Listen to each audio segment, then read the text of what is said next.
Hi guys, welcome to the channel. तो इस video में हम जानेंगे एक्सपाथ के स्टार्ट्स विद फंक्शन के बारे में। स्टार्ट्स विद फंक्शन, तो स्टार्ट्स विद फंक्शन यूज़ होता है उन एलिमेंट्स को लोकेट करने के लिए जिनकी सिर्फ हमें बिगिनिंग वैल्यू पता होती है। बस उतनी वैल्यू पता होती है जिससे वो स्टार्ट हो रहा है। That's why it's called as starts with. तो इसकी एग्जांपल से मैं आपको बताता हूँ कि स्टार्ट्स विद का यूज़ हम क्यों और कैसे करते हैं। पहले जान लेते हैं इसके सिंटैक्स के बारे में। तो इसका सिंटैक्स वही है, relative XPath वाला, /tag name starts with @attribute और वैल्यू। तो starts with यूज करना है। टैग नेम तो आपको पता ही है, जो एलिमेंट का टैग नेम होता है। एट्रीब्यूट जिस एट्रीब्यूट को आप यूज कर रहे हो और एंड में उसकी वैल्यू। तो this is how you can use the starts with। तो इसकी यूजेज क्या होती है सेलेनियम वेब ड्राइवर में, किस सिनेरियो में हम यूज करते हैं, आइए मैं आपको बताता हूँ इसके एक प्रैक्टिकल एग्जांपल से। तो ये उसके लिए यूज होता है जहाँ पे सिर्फ पार्ट ऑफ एट्रीब्यूट पता होता है और फुल वैल्यू चाहे चेंज भी होती रहे कल को। और दूसरा है डायनामिक एलिमेंट, ठीक है, जैसे ही स्टार्ट्स विद आईडी और सबमिट। जैसे मान लो कोई बटन हो जो स्टार्ट्स विद होता हो सबमिट से, तो उसको यूज कर सकते हैं। दूसरा है डायनामिक एट्रीब्यूट्स। इस केस में भी इफेक्टिव है स्टार्ट्स विद फंक्शन, जहाँ पे डायनामिकली वैल्यू चेंज होती रहती है किसी भी एट्रीब्यूट की। इसको जानने के लिए मैं आपको एक प्रैक्टिकल एग्जांपल दिखाता हूँ, जिस पे आप लोग देख सकते हो कि प्रीफिक्स चेंज हो रहा है बट सफिक्स चेंजेस। ठीक है, तो ये फेसबुक का होम पेज है, इस पे एक बटन है क्रिएट न्यू अकाउंट का। इसको हम इंस्पेक्ट करते हैं।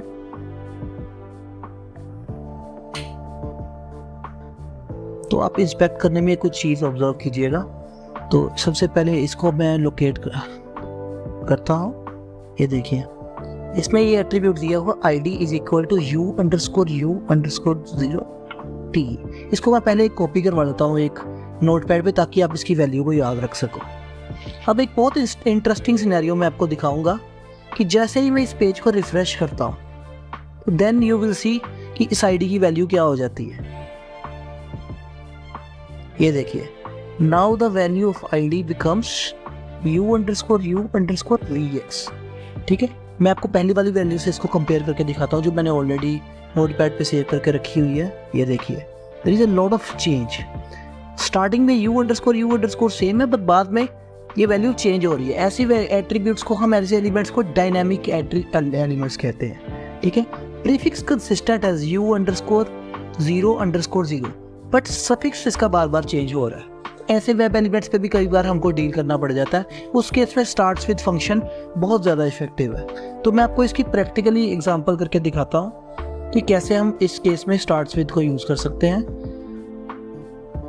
तो उसके लिए ये वाला सिंटैक्स मैं पहले कॉपी कर लेता हूँ आपको दिखाने के लिए कि how we can write the xpath with the help of starts with function.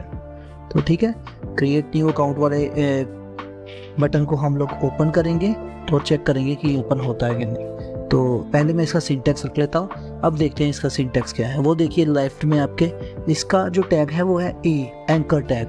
उसके बाद है स्टार्ट्स विद, उसके बाद राउंड ब्रैकेट स्टार्ट मैं जो एट्रीब्यूट यूज करने वाला हूँ वो है id एट्रीब्यूट, कॉमा, और उसकी स्टार्ट्स विद वैल्यू। पूरी वैल्यू नहीं लेनी, बस उतनी वैल्यू लेनी है जो सेम रह रही है। ठीक है, तो starts any attribute which starts with this it should pick. ठीक है, उसके बाद इसको बंद कर देते हैं और ये बन गया मेरा स्टार्ट्स विद वाला एक्सपाथ। अब कल मैंने ऑलरेडी एक क्लास बना के रखी हुई थी जिसमें हम फेसबुक ओपन करके उसको एक्सपाथ से एक्सेस करने की कोशिश करते थे। यहाँ पे मैं अपना वाला ये वाला एक्सपाथ डाल दूंगा। उसमें सेंड कीज कर रहे थे, पर ये तो एक लिंक या बटन है, तो इसको हम सिर्फ क्लिक करेंगे। तो एक्सपाथ लिख के / में वही वाला एक्सपाथ हम इंसर्ट कर देंगे जो अभी हमने खुद से लिखा है, और बाद में लिख लेंगे .click, ताकि और चेक करेंगे कि ये क्लिक होता है या नहीं। ठीक है, तो ये आप देख सकते हैं कि हमने स्टार्ट्स विद फंक्शन से अपना एक्सपाथ कैसे राइट किया, और उसमें सिर्फ वही वैल्यू लिखी जो सेम रह रही थी, ताकि हमें पता लग जाए कि ये वो वाली आईडी की वैल्यू को करे जो स्टार्ट हो रही है इस पर्टिकुलर एट्रीब्यूट से। तो आइए इसकी एग्जीक्यूशन देखते हैं आप। तो facebook.com ओपन हो चुकी है। अब हम चेक करेंगे कि ये इस एक्सपाथ से क्रिएट न्यू अकाउंट को क्लिक करता है। Let's see. तो ये देखिए, create new account button click हो चुका है। सो इस प्रकार से आप लोग XPath का स्टार्ट्स विद फंक्शन यूज़ कर सकते हैं। अब इसकी एडवांटेजेस को जान लेते हैं। पहला एडवांटेज है इसकी फ्लेक्सिबिलिटी। ये उन एट्रीब्यूट्स के काम आता है जहाँ पे एग्जैक्ट एट्रीब्यूट की वैल्यू चाहे ना बताओ बट स्टार्टिंग पार्ट कंसिस्टेंट हो वो बताओ, जैसे हमने इस केस में देखा। और दूसरा है सिंप्लीफाइज लोकेटर। तो ये बड़ा सिंप्लीफाई तरीका है, जैसे हम स्टार्ट्स विद दिए तो रीडेबिलिटी भी इंक्रीज होती है और वैसे भी देखने में अच्छा लगता है। ठीक है, और बेस्ट प्रैक्टिस कौन सी है इसको यूज़ करने की, जहाँ पे प्रीफिक्सेस स्पेसिफिक हो, इतनी स्पेसिफिक इनफ हो कि हम लोग उसको देख सकें। ये देखिए इस केस में ये वाली चीज़ बहुत, जितनी बार भी रिफ्रेश कर रहे थे लास्ट वाली वैल्यू चेंज हो रही थी डायनामिकली, बट ये स्टार्टिंग वाली नहीं हो रही थी। और इसको हम अदर XPath फंक्शन के साथ भी कंबाइन कर सकते हैं। इसके बारे में हम आने वाली वीडियोस पे हम देखेंगे कि कैसे हम स्टार्ट्स विद को अदर फंक्शन के साथ भी मर्ज कर सकते हैं। तो ये थी आज की हमारी वीडियो।